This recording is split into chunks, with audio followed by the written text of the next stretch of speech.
હાથીખાના માર્કેટમાં કરિયાણાની દુકાનમાંથી રોકડ ચોરી, ગઠિયો ફરાર.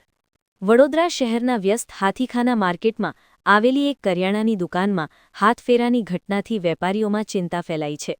હાથીખાના માર્કેટ મુખ્ય ગેટ પાસે આવેલી કનૈયાલાલ મહેશકુમાર નામની કરિયાણાની દુકાનમાંથી ગઠિયાએ ગલ્લામાંથી રોકડ રકમ ચોરી કરી પલાયન કર્યું હતું. મળતી માહિતી મુજબ દુકાનમાં એક ગ્રાહક દાળનો ભાવ પૂછવા આવ્યો હતો. આ દરમિયાન દુકાનના માલિક વોશરૂમ ગયા હતા અને ગલ્લો લોક કરેલો ન હતો. આ તકનો લાભ લઈને ગઠિયાએ ટેબલના ડ્રોઅરમાં મૂકેલી અંદાજે 16,300 રૂપિયા રોકડ ચોરી કરીને ફરાર થઈ ગયો હતો. થોડીવાર બાદ દુકાન માલિક પરત ફરતા ગલ્લામાંથી રોકડ રકમ ગાયબ હોવાનું જણાયું હતું. ચોરીની ઘટના સામે આવતા દુકાન માલિકે તાત્કાલિક કુંભારવાડા પોલીસ મથકે ફરિયાદ નોંધાવી હતી.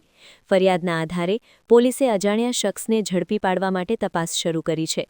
સ્થાનિક સામાજિક કાર્યકરે જણાવ્યું હતું કે હાથીખાના વિસ્તારમાં લગાવવામાં આવેલા ઘણા સીસીટીવી કેમેરા પૂરતા કાર્યશીલ નથી, જેના કારણે ગુનાખોરીના બનાવોમાં આરોપીઓને પકડવામાં મુશ્કેલી ઊભી થાય છે. તેમણે પોલીસ તંત્રને સીસીટીવી વ્યવસ્થા સુધારવા અને વિસ્તારમાં સુરક્ષા વધારવાની માંગ કરી છે.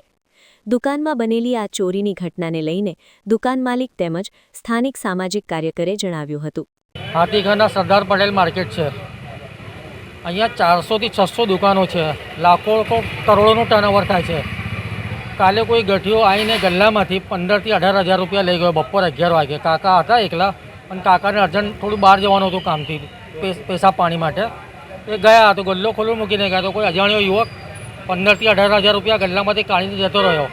હવે હું વડોદરા પોલીસ કમિશનર સાહેબને વિનંતી કરું છું કે આટલું મોટું માર્કેટ છે, 500-600 દુકાનો છે, બધા જ ટોટલ કેમેરા બંધ છે આ વિસ્તારમાં. આ સેન્સિટિવ વિસ્તાર છે.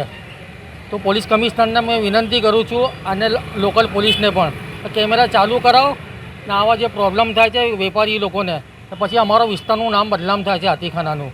મારું નામ અશરફ ખાન છે, પઠાણ, સોશિયલ વર્કર હાથીખાના. મારી દુકાનને 40 વર્ષ થયા છે. હા. અને કનૈયાલાલ મહેશકુમારના નામથી મારી દુકાન છે. કાલે 11 વાગે ગ્રાહકના રૂપમાં માણસ આવ્યો હતો.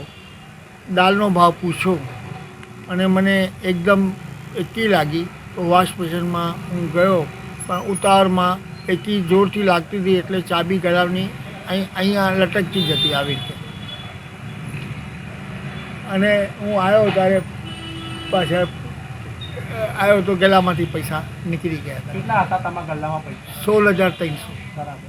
તો એ જે યુવાન આવ્યો છે એને તમે ઓળખતા હતા? ના, નહોતો ઓળખતો સાહેબ. મેં કહ્યું ખાલી બાજવાનો હતો. હવે કેટલા ગ્રાહક આવે કેટલા નહીં અમે ઓળખાણ. બરાબર. તો આ કઈ જગ્યાએ મૂકેલા તમે પૈસા? આ ગલ્લામાં લોકરમાં મૂકેલા? લોકરમાં મૂકેલા. લોકરની ચાબી એટલી જોરથી લાગી એના હિસાબે જલ્દી ગયો. આવો સાહેબ. આ બાબતે તમે ફરિયાદ નોંધાવશો? હા, તો પણ ફરિયાદ નોંધાવવી પડશે. આજે કાલે થયું છે એને